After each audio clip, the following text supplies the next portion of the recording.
She never thought fear could feel so quiet. It wasn't the kind of fear that screamed or shook the body into running.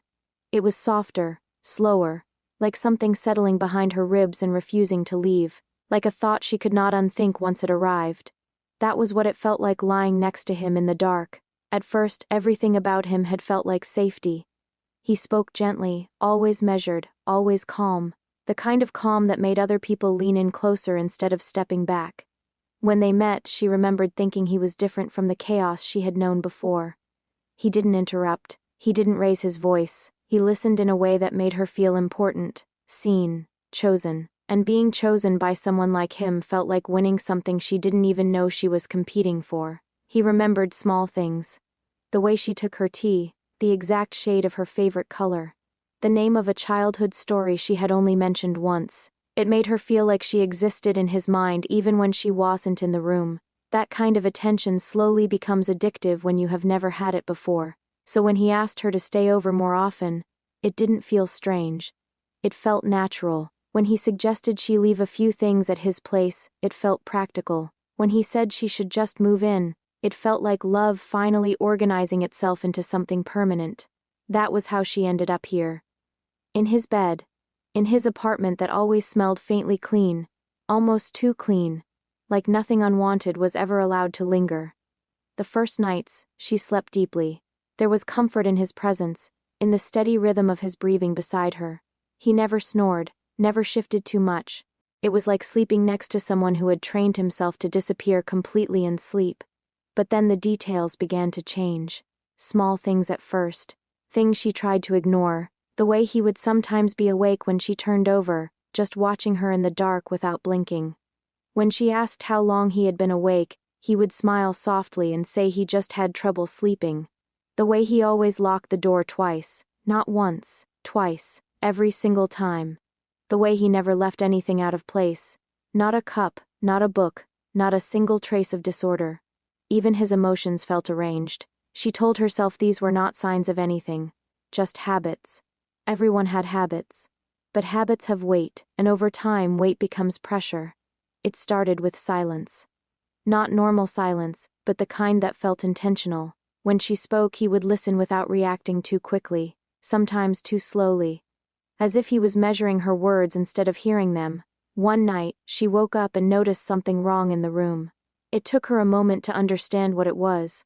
He was sitting up in bed facing her, not moving, not speaking, just watching. The darkness should have hidden him, but it didn't. It made him clearer, like the absence of light was helping him exist more fully. Her throat tightened. "Are you okay?" she whispered. He smiled slightly, like the question amused him. "Yes," he said. "I was just thinking." "About what?" He tilted his head a little. "About how peaceful you look when you sleep." Something about the way he said it made her skin feel too tight. She forced a small laugh, trying to break the tension. "You scared me. I would never hurt you," he said immediately, so quickly it felt rehearsed. "You know that, right?" She nodded, but she didn't sleep for the rest of the night. After that, she started noticing more, her phone sometimes being exactly where she didn't leave it. Her messages opening status changing without her remembering she had opened them. The sense that someone had been in her space when she wasn't looking. She asked him once, casually, if he had used her phone. He looked genuinely confused. "Why would I do that?" And then he smiled again, soft and patient, like she was the one being irrational. "You're stressed," he said gently. "You should rest more." That was how he always deflected things. Not with anger. Not with denial. But with calm certainty that made her doubt herself instead. And slowly, she began to. The human mind is fragile in that way. If someone insists gently enough that reality is not what you think it is, you begin to reconsider your own memory. She started writing things down.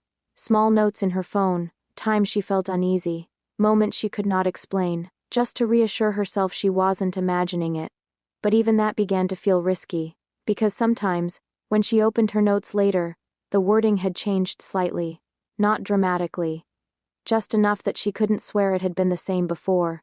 She stopped writing after that. One evening they sat together watching television. He was beside her, relaxed, one arm resting behind her without touching her. He looked almost normal, almost human in a way that made her doubt all her fears. You don't talk about your family much, he said suddenly. She glanced at him. I guess I just don't. Why not? She shrugged. It's complicated. He nodded slowly, like he understood something deeper than what she said. Everything about him always felt like that.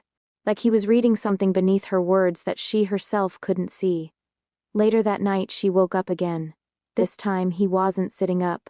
He was gone. She sat up slowly, heart already beginning to race. The room was dark but not empty. The door was slightly open. She listened. Nothing. Then a sound from the hallway. Soft. Controlled. Almost like footsteps that had learned how to be silent. She got out of bed carefully, every instinct telling her not to make noise.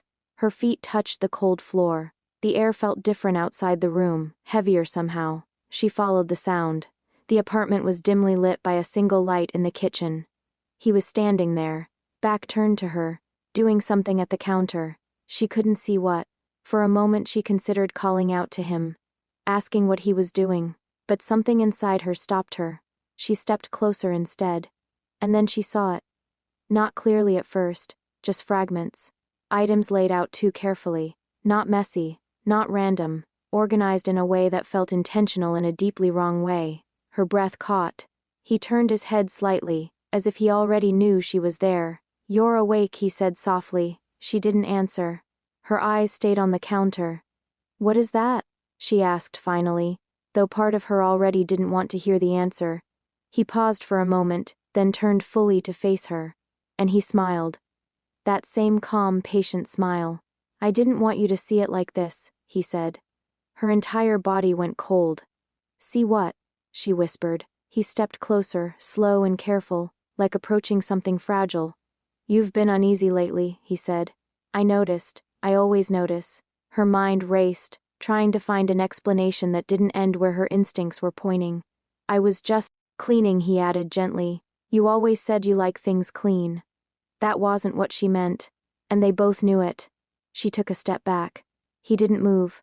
You don't need to be afraid, he said. Not of me. Her back hit the edge of the counter behind her. There was nowhere to go, and in that moment something clicked inside her, not loudly, not dramatically, just a quiet breaking of denial. It wasn't that she had suddenly discovered who he was. It was that she finally accepted she had known something was wrong for a long time. She just hadn't wanted it to be true. His voice stayed soft, gentle, almost comforting. You're overthinking again, he said. Come back to bed. And for the first time she saw it clearly, not just the man in front of her, but the control behind the calm, the awareness behind the silence, the precision behind every moment she had once mistaken for love. She realized then that she had never been alone in that apartment, not even in her thoughts. And that realization arrived too late to feel like discovery. It felt like arrival, like something already in motion finally closing around her completely. The lights in the kitchen hummed softly, and he stepped closer again.